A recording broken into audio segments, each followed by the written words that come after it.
Well, Go ahead. Sounds like there's a lot up for you. let me establish it first. Let me Okay. Sounds good. So it's good to see you guys again, and I really respect and appreciate that you two are on quite a journey together. And in our last session, it was a powerful session, and there was a lot of clarity. And so I'd like to just start by hearing what's alive for each of you today in this moment, and then from there we can decide where to put our attention. Okay.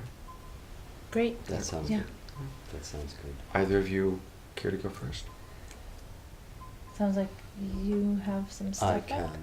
I can share what's been moving for me. Last time we met, we reviewed what was a very profound process that you and I did alone of a forgiveness process of you asking me for ways I felt hurt or wronged by you and apologizing where you felt it was a match for you and mirroring me on that. And that touched me very deeply. And we were awaiting to kind of reverse that so that I would have then chance to offer you the same gift. And I'm available for that in a very general sense, and maybe we'll get to that today or sometime soon. We will. We also reached a place where you had a clarity that you don't want to live together in the near term. And that's gone in and settled and unfolded. And at the same time, I've been very, very engaged this week in my own business, in my own work life, my own process of purchasing a new business, which will really change my footing in my life. And some of our issues historically have very much been wrapped around our money conversations, or have had triggers around our money conversations. What I need to say is, I'm in full agreement that we need to back way off in this relationship. And I'm feeling more and more uncertain that we really are a good match in compatibility. It's very present for me right now with the minor, trivial, what I think is trivial, unless it was very serious to you, the trivial upset that we had today on the telephone echoed my perceptions coming from a place of more space. And we can go into detail on that, but I'd like to hear from you first. Okay. What's occurred to me is that I have a lot of anger and resentment towards you, David, about broken agreements. Mm-hmm. And I recognize that part of my makeup is very much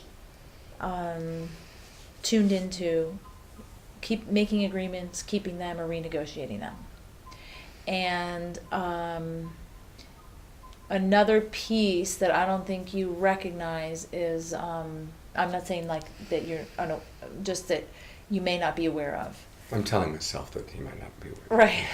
Just I'm telling myself that you might not be aware of, is that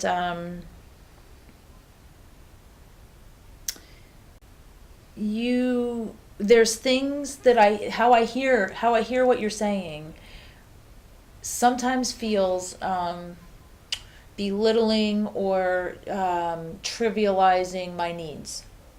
And I get that's probably the biggest thing. I get extremely, I get angry, outrageously angry. I feel completely I feel invisible. I feel just, it's oftentimes I'll hang up, so how it shows up is interrupting, saying things to me like, you made an agreement with me last Friday that you still haven't followed through. Now, you made an agreement with me a week ago, and you told me you were going to give me an hour of your time, and you haven't followed through with that yet. You made an agreement with me to replace some food, which you haven't done. So these things just pile up to where I'm like, oh, and then you just want to like, I mean, to me it feels imbalanced. I'll say it feels imbalanced to have interactions where I'm constantly protecting myself. So then I get petty. What David thinks is petty, because I'm like trying to protect. Like, you know, he comes over and wants stuff, wants like energy, wants something from me all the time, and That's how you experience it. that's how I experience it. And what you're saying is really precious and valuable. And I want for David to be able to take it in, and it's a lot. So I'm not wanting to stop it, but I'm also feeling, that David might be at a limit or getting close to a limit, Yeah, I'm done. I can stop. That's what I'm perceiving. I don't know if I'm telling myself that you're kind of getting close to a limit of what you can hear before having a chance to breathe through and take it in. I'm accumulating a stack of responses. I wouldn't say I'm at a limit to listening. I would say I'm a limit to certain phenomena in our relationship. Right. And so what might be valuable, if you think you can, is before you respond with any rebuttal or perspective, if you can just reflect your understanding Right. of her experience, because that's really valuable. Right. And that'll keep you connected. Yeah. Is if you can reflect back your understanding that it's her experience. It may not be the overall reality or the total reality, but it is her experience.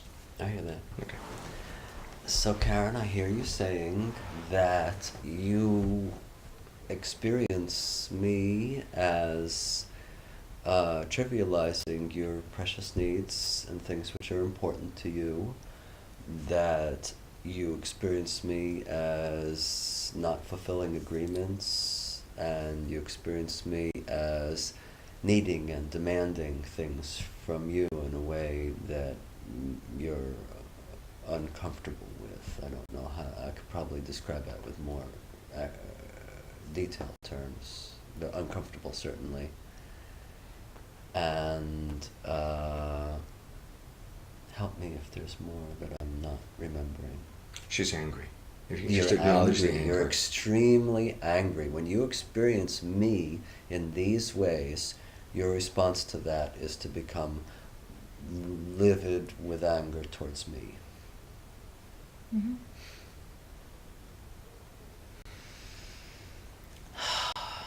Do you feel like you got it? No. Okay. What did I miss? Letting it be in your heart and in your body. Like to really feel, and I think that's been my frustration all along, is that, it's one thing to have tools, it's another thing to actually have it in your bones or to really sink into Right. an experience that someone's having. Right. And that's what has me feel really frustrated, is I'll ask for something I need, and on the verbal level, David can reflect back, but then it keeps happening, so it's a pattern. Right. So I'm recognizing, okay, that's the nature of patterns. And